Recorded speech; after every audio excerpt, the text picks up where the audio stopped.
that you love me, even if it's fake, cause I don't fucking care. Alright, what's going on guys? It's Bradley Mods here, and today I have sort of a different video explaining the differences between PS3 modding and Xbox modding. The major differences is the way you mod the consoles. Xbox 360 is a hardware mod.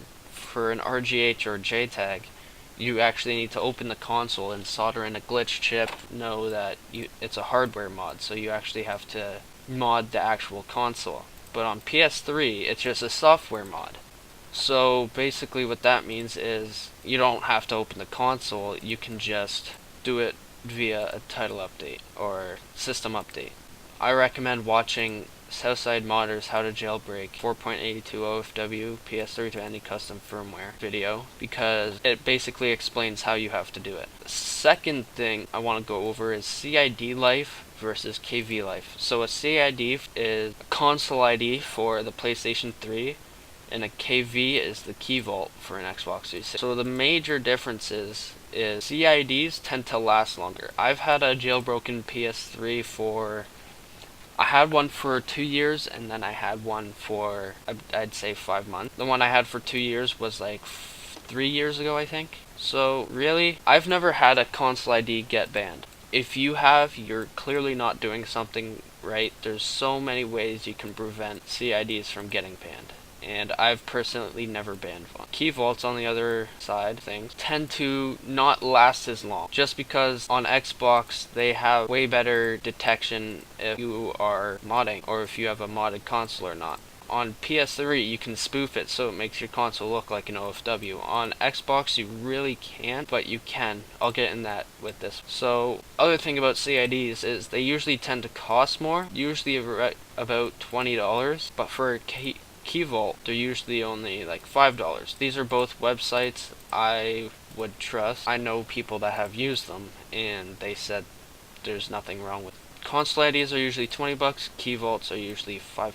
The next thing is getting online. So with the PS3 you never had to pay for PlayStation Plus to get online. With Xbox you did, but that's not what this is about. So for Xbox, for PS3 I mean, you can just spoof your console to the latest firmware. If you're on 4.81 decks, you can still go online with that. You don't need to update or spoof it. So it's much easier to play online on PS3.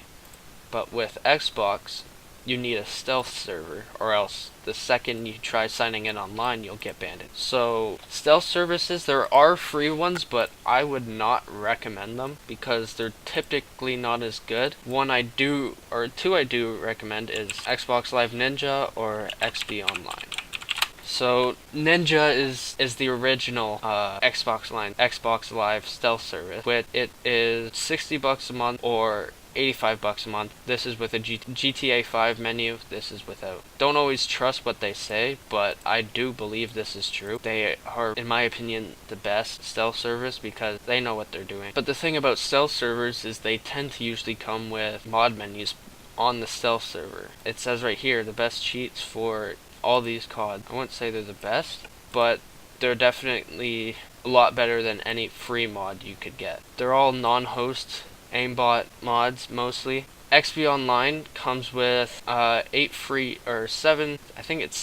free days, and it is cheaper. Comes with, again, reliability, bypass engine, cheat engine, pretty much kind of the same as this, except it's different, if you know what I mean. For PS3 you don't need a self-service. For Xbox 360 you do. Modding. Now this is one thing that is very different. On PS3, as of right now, there are a shit ton of modders. A lot of them are new gens and they are assholes, so they tend to, if you do anything that'll piss them off, they will threaten to boot you offline, they'll freeze your console, etc, etc. So Xbox is better for that, better for modding in my opinion, because your Xbox can't be frozen, because the way they freeze on PS3 is they make it seem like you have a software failure and it makes you go into recovery mode. It's just not fun and it's time consuming and it's just very annoying. But PS3, I've been modding online for, like I said, multiple years, and I've never gotten banned. I've been account banned, but I've never been console banned.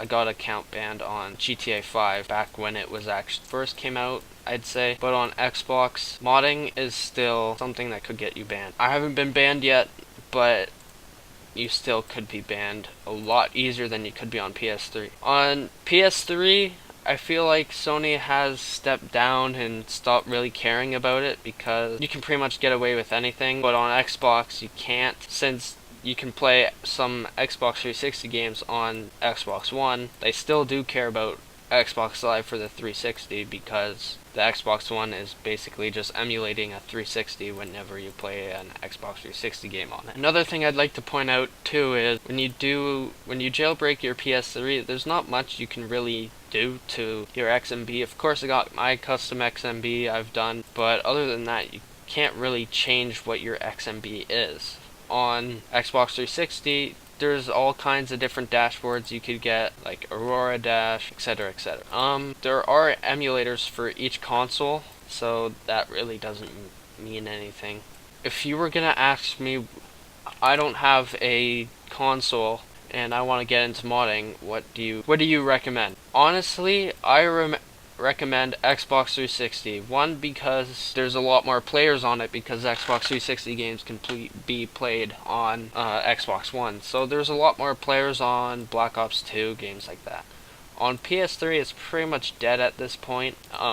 Modern Warfare 2, pretty much multiplayer doesn't exist anymore because every single lobby there's at least, I'd say, a bunch of CFG kids and maybe a couple people with a jailbroken PS3. So Modern Warfare 2 on PS3 is basically broken. As Xbox, it's still playable. Pretty much half the amount of people that are on PlayStation 3 are modders. So whenever I join a lobby on PlayStation 3, I tend to see, I don't know, at least one modder every lobby. There has been a couple times where I've joined a lobby and there's no modders, and when that happens I just play normal. I honestly don't. Sometimes I like playing games the way they were intended to be played, but other times, you know, I like having fun modding, whatever. So yeah, that's pretty much the big differences between the two. So if you're on a budget and want to mod, PS3 is the way to go. But if you have a job and you can afford buying new key vaults, paying for a stealth server, things like that, I would definitely recommend an Xbox 360 instead of a PS3 because, like I said, there's less modders and more players, so you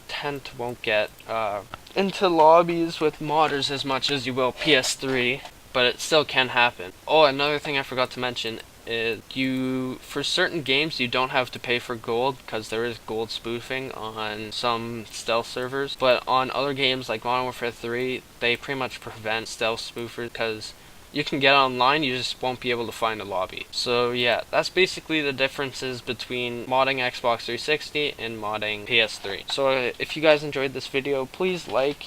If you want to see more Xbox 360 modding videos, please subscribe. I have sold my PlayStation 3. See you guys in the next video.